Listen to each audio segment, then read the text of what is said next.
Shalom semuanya. Kalau kita melihat Wahyu 2 ayat 1 sampai dengan 7, ini adalah pesan Tuhan Yesus kepada jemaat di Efesus. Tuhan Yesus berkata, "Aku tahu segala pekerjaanmu, baik jerih payahmu maupun ketekunanmu. Aku tahu bahwa engkau tidak dapat sabar terhadap orang-orang jahat. Ada yang menyebut dirinya rasul, tetapi sebenarnya mereka berdusta. Engkau tetap sabar dan menderita oleh karena namaku, dan engkau tidak mengenal lelah. Engkau juga membenci segala perbuatan pengikut-pengikut Nikolaus yang juga aku benci. Namun demikian, aku mencela engkau, karena engkau telah meninggalkan kasihmu yang semula. Sebab itu ingatlah betapa dalamnya engkau telah jatuh. Bertobatlah dan lakukanlah lagi apa yang semula engkau lakukan. Jika tidak demikian, aku akan datang kepadamu, dan aku akan mengambil kaki dianmu dari tempatnya, jikalau engkau tidak bertobat." Sesuai dengan penjelasan Alkitab penuntun hidup berkelimpahan, yang dimaksudkan dengan mengambil kaki dianmu, artinya menolak dan mengeluarkan dari dalam kerajaannya, yang berarti kehilangan keselamatan. Pesan Tuhan Yesus kepada jemaat di Efesus ini juga berarti pesan buat kita semua, yang dapat disimpulkan sebagai berikut. Kalau kita melihat apa yang dilakukan jemaat di Efesus untuk melayani pekerjaan Tuhan, itu sungguh luar biasa. Tetapi apapun yang mereka lakukan untuk melayani pekerjaan Tuhan, meskipun itu sungguh luar biasa, tetapi kalau tidak didasarkan kepada kasih yang semula, maka Tuhan akan berkata, "Betapa dalamnya engkau telah jatuh. Bertobatlah dan lakukan lagi apa yang semula engkau lakukan. Jika tidak demikian, maka engkau akan kehilangan keselamatan. Tetapi barang siapa menang, artinya kembali kepada kasih yang semula, maka akan diberi makan dari pohon kehidupan yang ada dalam taman Firdaus Allah, yang artinya akan masuk surga." Ini suatu peringatan yang tidak main-main dan sangat serius. Karena itu saya akan mengajak saudara untuk melihat diri kita. Mungkin kita kelihatan begitu rajin, tekun, sabar, mau menderita dalam melayani pekerjaan Tuhan. Pertanyaannya, apakah itu dilakukan dengan dasar kasih yang semula? Banyak orang yang kelihatan luar biasa dalam melayani pekerjaan Tuhan, bukan karena didasarkan kepada kasih yang semula, tetapi karena kewajiban, atau ada motivasi yang lain. Tuhan mau supaya kita kembali kepada kasih yang semula. Kasih yang semula adalah kasih yang kita miliki pada waktu baru bertobat dan mengalami kelahiran baru. Waktu saya baru bertobat dan mengalami kelahiran baru, saya begitu haus akan Tuhan, akan firman-Nya. Dan saya selalu menjaga kehidupan saya agar selalu hidup kudus sesuai dengan firman Tuhan. Dan puji Tuhan, ini tetap saya jaga sampai dengan hari ini. Bahkan kasih saya kepada Tuhan semakin bertambah. Orang yang memiliki kasih yang semula pasti akan hidup sama seperti Kristus telah hidup. Orang yang memiliki kasih yang semula pasti hidup sebagai orang yang berintegritas, hidup tulus dan jujur di hadapan Tuhan. Orang yang memiliki kasih yang semula pasti akan keluar sebagai pemenang. Orang yang memiliki kasih yang semula akan ikut dalam pengangkatan dan masuk surga. Yang percaya katakan amin. Ku cinta kau Yesus, hanya engkau bagiku Yesus. Sungguh ku rindu mengatakannya, betapa aku mengasihimu. Engkau Allah dan Rajaku, kekasih dan hidupku. Engkau segalanya bagiku. Ku bersyukur kepadamu. Ku bersyukur kepadamu. Ku bersyukur kepadamu.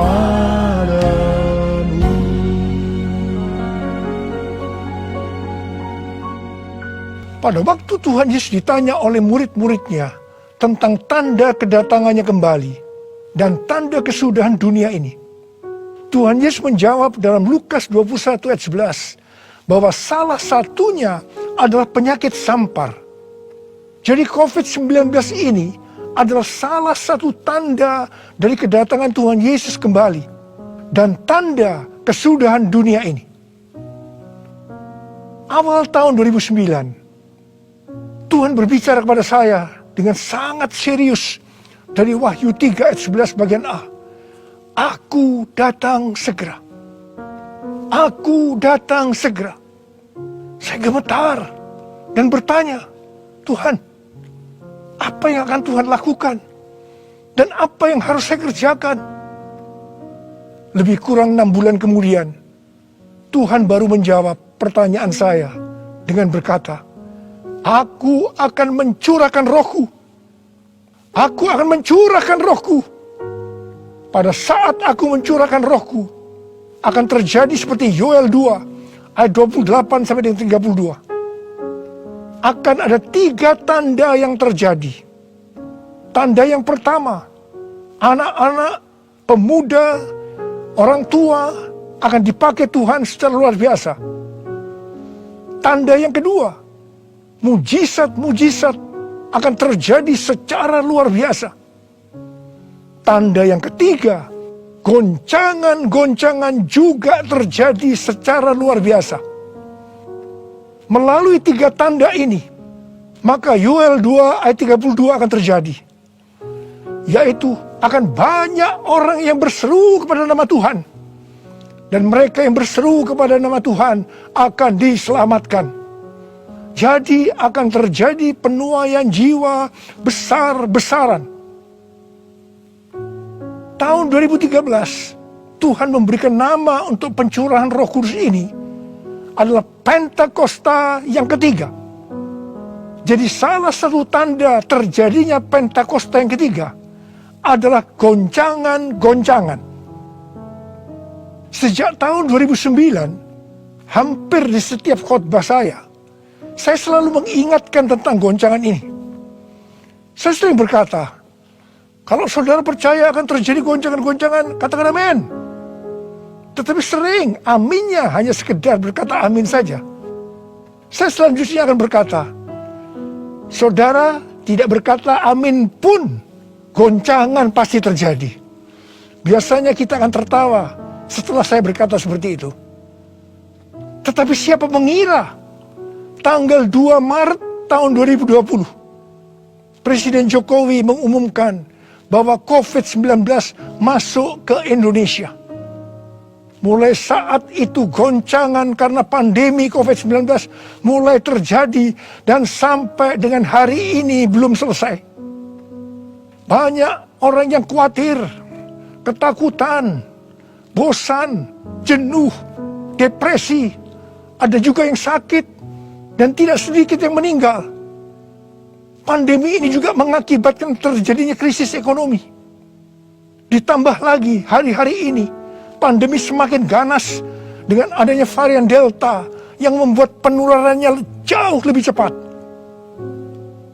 Yang paling penting yang harus kita lakukan dalam menghadapi pandemi ini adalah kita harus makin sungguh-sungguh untuk mempersiapkan diri kita dalam menyambut kedatangannya yang kedua kali.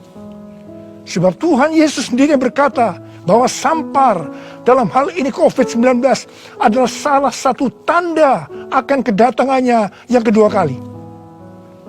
Karena itu, seperti pesan Tuhan Yesus kepada jemaat di Efesus, Yang berarti ini juga pesan buat kita semua pada zaman ini, bahwa kita harus kembali kepada kasih yang semula.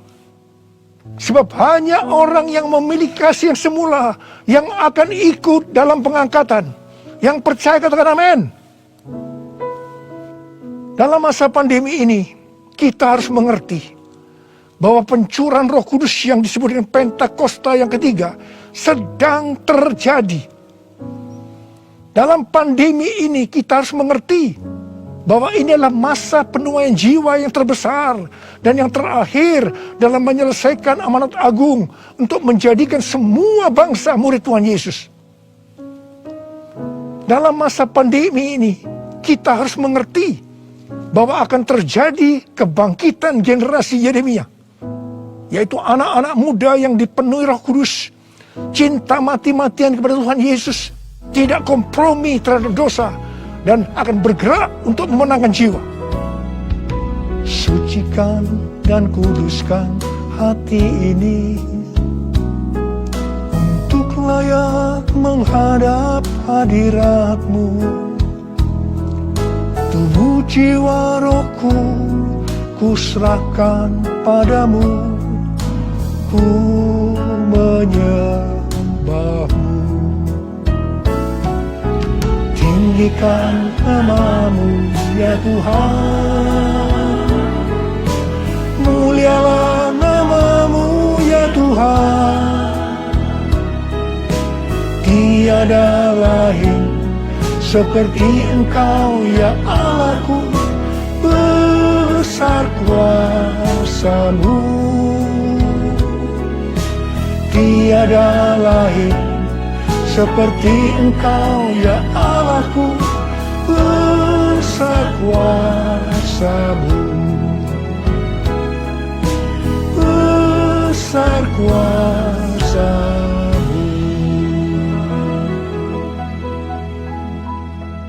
Mazmur 127 ayat 1 dan 2 berkata, jikalau bukan Tuhan yang membangun rumah, sia-sialah usaha orang yang membangunnya.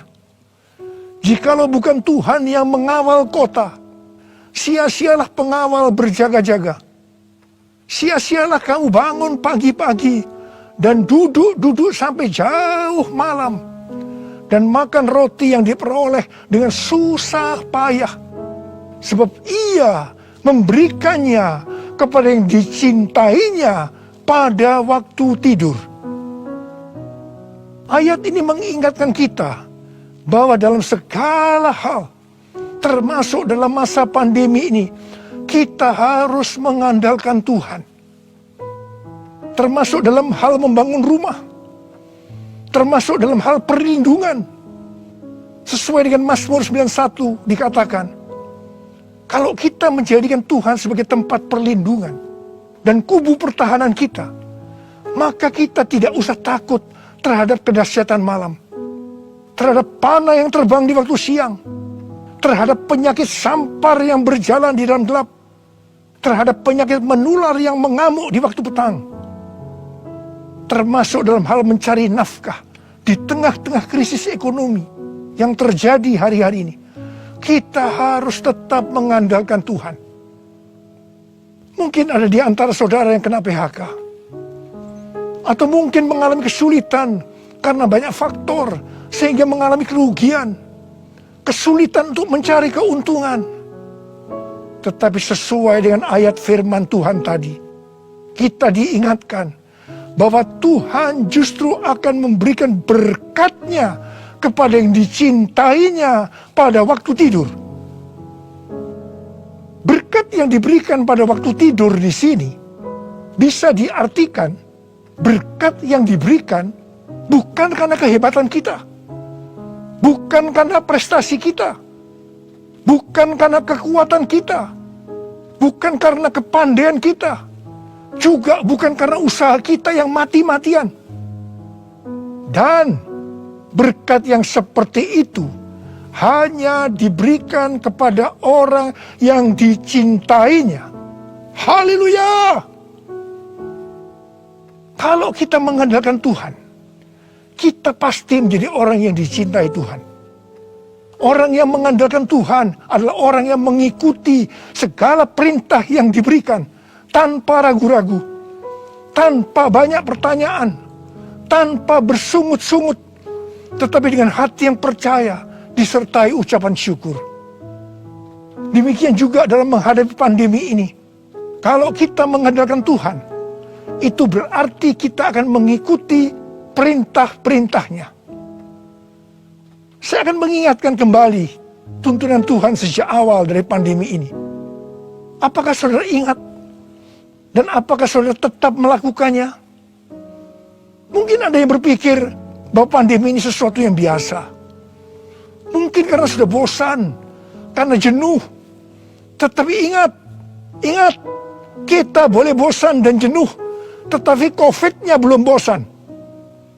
Karena itu kita harus dengan serius menghadapi pandemi ini. Mari, saya akan ajak saudara untuk mengingat kembali tuntunan Tuhan. Yang pertama, sesuai dengan 2 Tawarikh 7 ayat 13 dan 14 yang mengatakan bahwa kalau kita mengalami pandemi dan krisis ekonomi, maka kita harus merendahkan diri, berdoa, mencari wajah Tuhan, serta berbalik dari jalan-jalan yang jahat.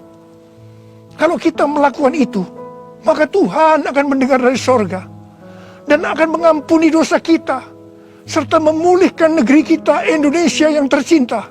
Katakan amin. Yang kedua, kita diminta untuk menghardik COVID-19 dan krisis ekonomi dengan berkata, dalam nama Yesus, diam, tenanglah. Apakah saudara sudah melakukan ini? Yang ketiga, kita diminta memperkatakan Mazmur 91 karena kita percaya akan janji Tuhan. Yang keempat, kita diminta melakukan seperti yang dilakukan oleh Daud ketika Tuhan menghukum orang Israel, di mana ada 70.000 orang yang mati karena penyakit sampar. Daud waktu itu membuat mezbah di pengirikan milik Arauna dengan membayar harganya. Waktu itu Arauna akan memberikan secara gratis kepada Daud. Tetapi Daud tidak mau. Dia tetap mau membayar harga. Setelah Daud membuat mezbah, maka tulah sampar itu berhenti. Kalau kita mengharapkan pandemi akan berhenti, maka kita sebagai gereja-gereja Tuhan harus membuat mezbah, doa, pujian, dan penyembahan bersama-sama dalam unity. Minta belas kasihan turun. Minta belas kasihan turun ke atas Indonesia. Gereja jangan saling menyalahkan satu sama lain. Gereja jangan saling menjelekkan. Gereja harus membayar harganya dengan unity. Yang kelima, sesuai dengan Yesaya 26 ayat 20 dan 21. Maka kita diminta oleh Tuhan untuk bersembunyi barang sesaat lamanya, sampai amarah itu berlalu. Karena Tuhan akan menghukum penduduk bumi karena kesalahannya. Amsal 27 ayat 12 berkata, kalau orang bijak melihat malapetaka, bersembunyilah ia. Tetapi yang tidak berpengalaman berjalan terus, lalu kena celaka. Karena itu, mari, biarlah kita menjadi orang yang bijak. Bersembunyi di sini bisa diartikan, kalau tidak ada keperluan mendesak, kita diam di rumah. Dan juga kita harus melakukan 6M. Yang pertama, memakai masker. Yang kedua, mencuci tangan dengan sabun. Yang ketiga, menjaga jarak. Yang keempat, mengurangi mobilitas. Yang kelima, menjauhi kerumunan. Dan yang keenam, melakukan vaksinasi. Yesus, Kaulah pembelaku.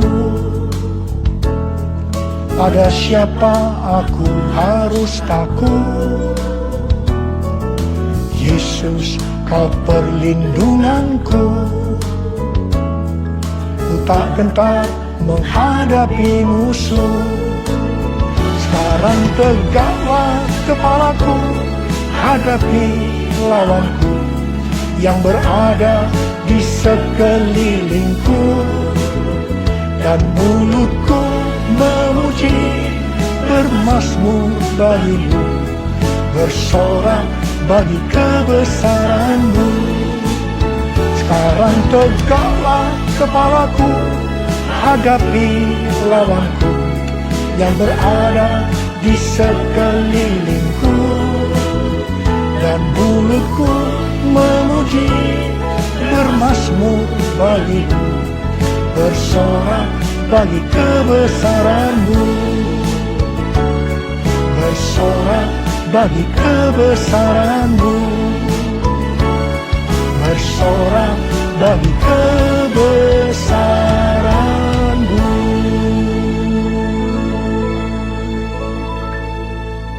Pada tahun 1918 sampai 1920 pernah terjadi pandemi yang disebutkan dengan flu Spanyol. Kalau dibandingkan dengan COVID-19, dengan memakai data tanggal 29 Mei 2021, maka didapatkan hal-hal sebagai berikut. Yang pertama, jumlah infeksi. Flu Spanyol 2 tahun, 500 juta orang. COVID-19 1 tahun 3 bulan, 162 juta. Jadi berarti ini relatif kecil. Yang kedua, jumlah kematian. Flu Spanyol diperkirakan risknya memang agak besar, 20 sampai 100 juta dalam waktu 2 tahun itu. Tapi COVID-19 1 tahun 3 bulan 3,52 juta. Berarti jauh lebih sedikit. Kemudian jumlah negara yang terpapar. Flu Spanyol kurang dari 50%. Tetapi COVID-19 hampir atau kalau bisa dikatakan 100%. Yang keempat, soal dampak ekonomi. Flu Spanyol tidak lebih buruk dari zaman depresi ekonomi global tahun 1930-an. Tetapi COVID-19 dikatakan yang terburuk sejak zaman depresi ekonomi global tahun 1930-an. Tergantung kapan pandemi berakhir. Kalau berlarut-larut, krisis ekonomi COVID-19 bisa lebih buruk dari zaman depresi ekonomi global tahun 1930-an. Tetapi yang paling menonjol dari COVID-19 ini adalah angka depresi, kecemasan, stres justru tertinggi sepanjang sejarah. Angka depresi global tahun 2020 adalah sebesar 25% dibandingkan dengan angka depresi global tahun 2017 yang hanya 3,44%. Dengan melihat ini semua, saya percaya rencana Tuhan bagi umat manusia adalah supaya mereka bertobat, mencari wajah Tuhan, sehingga terjadi penuaian jiwa yang terbesar dan yang terakhir sebelum Tuhan Yesus datang kembali. Sesuatu yang mengherankan dari flu Spanyol ini adalah bahwa setelah infeksi gelombang kedua yang meningkat secara luar biasa, tiba-tiba virusnya menghilang. Entah pergi kemana, entah kemana perginya. Wow, kita boleh berdoa kepada Tuhan agar ini juga terjadi pada COVID-19 serta varian-varian yang lain yang tiba-tiba menghilang entah kemana karena amarah Tuhan sudah berlalu. Karena itu sekali lagi saya mengingatkan agar kita melakukan tuntunan Tuhan untuk menghadapi pandemi COVID-19 ini dengan lebih serius dan sungguh-sungguh. Supaya Tuhan juga menuntun kita di tengah pandemi yang sedang bergejolak ini. Saya percaya kalau kita kembali kepada kasih yang semula, kita akan berkata, Tuhan, Pakai saya menjadi alat-Mu untuk menyelesaikan amanat agung. Maranatha, datanglah segera Tuhan Yesus.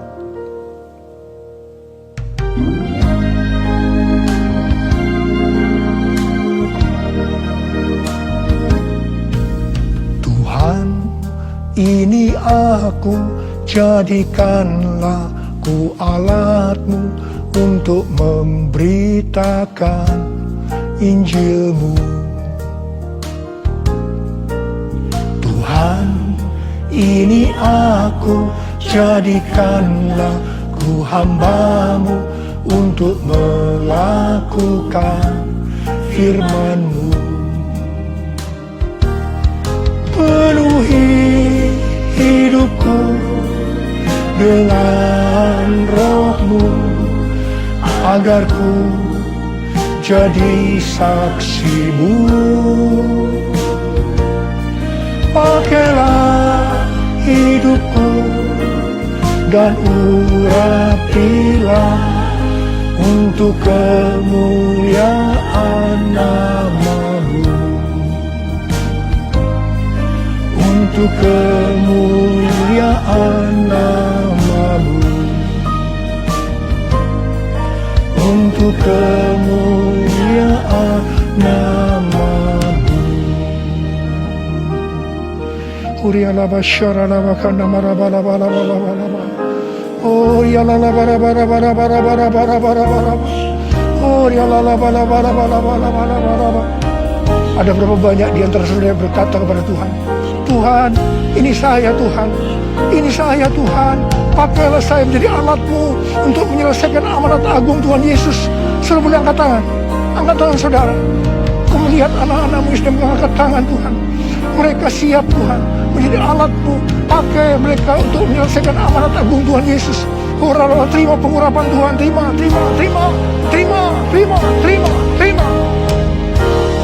Oh Tuhan Yesus, di tengah-tengah pandemi hari-hari ini Tuhan, biarlah kami mengerti, kami harus kembali kepada kasih yang semula. Tuhan, biarlah anak-anak-Mu mengerti akan hal ini. Mereka akan kembali kepada kasih yang semula ya Tuhan.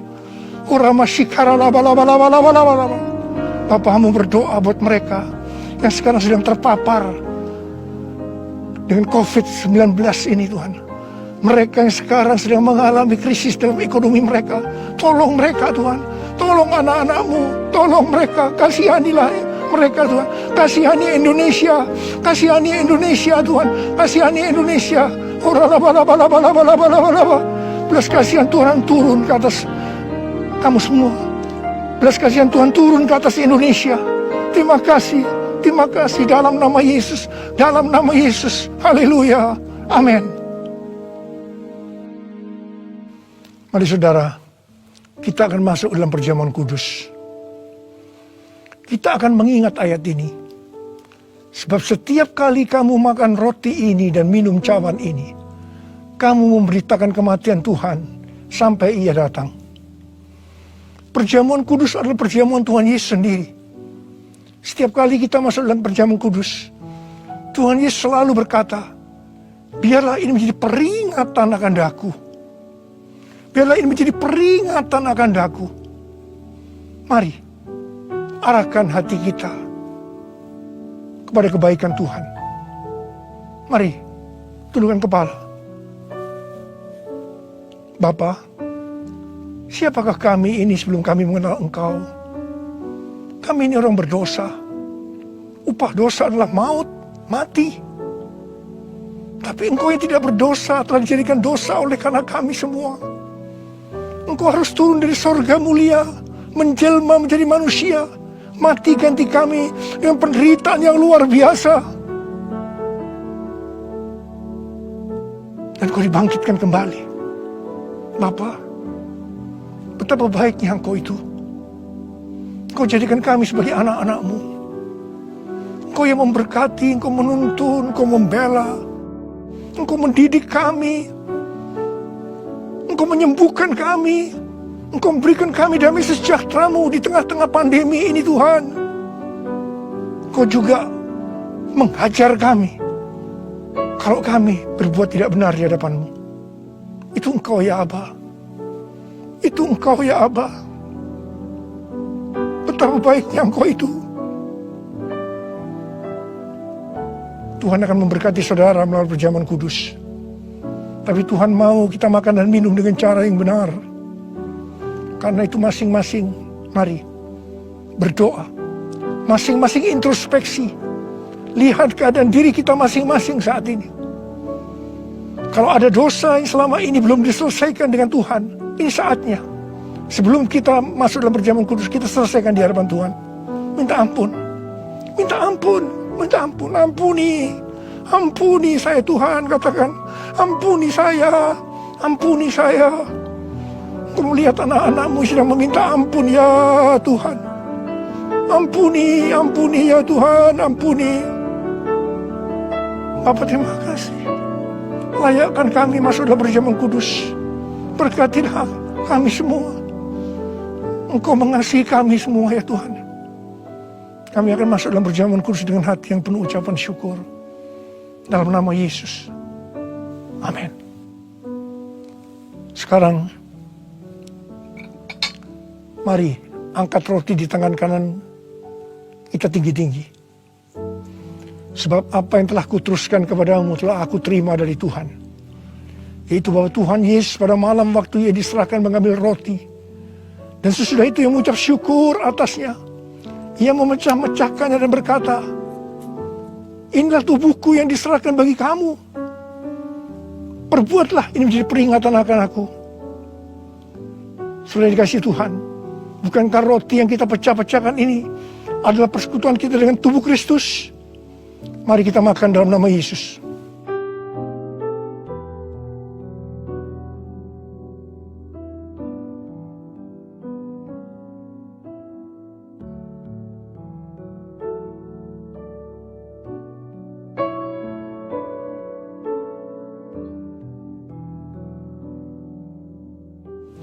Sekarang angkat cawan di tangan kanan kita tinggi-tinggi. Demikian juga ia mengambil cawan sesudah makan lalu berkata, cawan ini adalah perjanjian baru yang dimeteraikan oleh darahku. Perbuatlah ini setiap kali kamu meminumnya menjadi peringatan akan aku. Sudah dikasih Tuhan, bukankah cawan pengucapan syukur yang atasnya kita ucapkan syukur adalah persekutuan kita dengan darah Yesus? Mari kita minum dalam nama Yesus.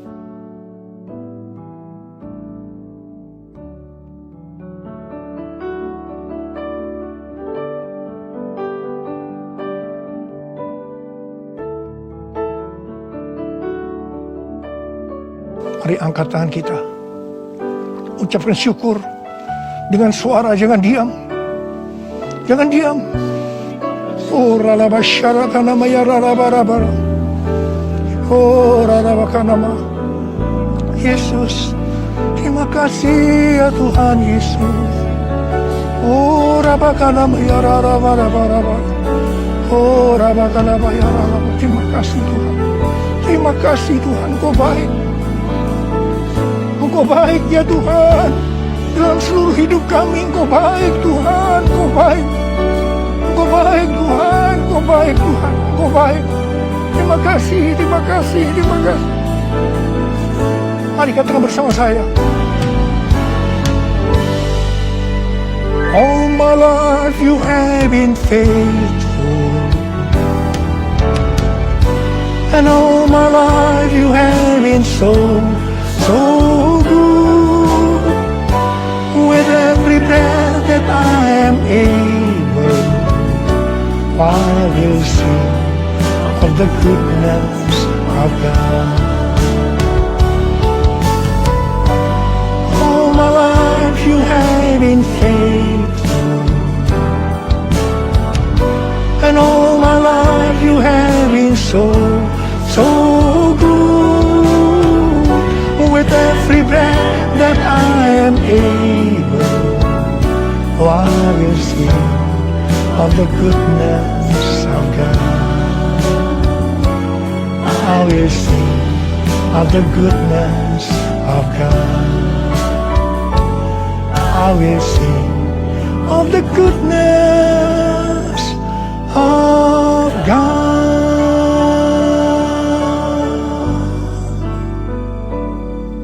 Terima kasih. Terima kasih Abah. Terima kasih. Terima kasih Abah. Terima kasih. Terima kasih. Engkau baik kepada kami semua. Terima kasih. Terima kasih. Dalam nama Yesus. Amin. Angkat tangan saudara. Terimalah berkat Tuhan. Kasih karunia yang berlimpah-limpah daripada Allah Bapa dalam anak yang tunggal Yesus Kristus. Persekutuan yang manis dengan Roh Kudus menyertai saudara sekalian mulai hari ini. Sampai Tuhan Yesus datang menjemput kita di awan-awan dan bahkan sampai selama-lamanya. Yang percaya bersama-sama katakan, Amin.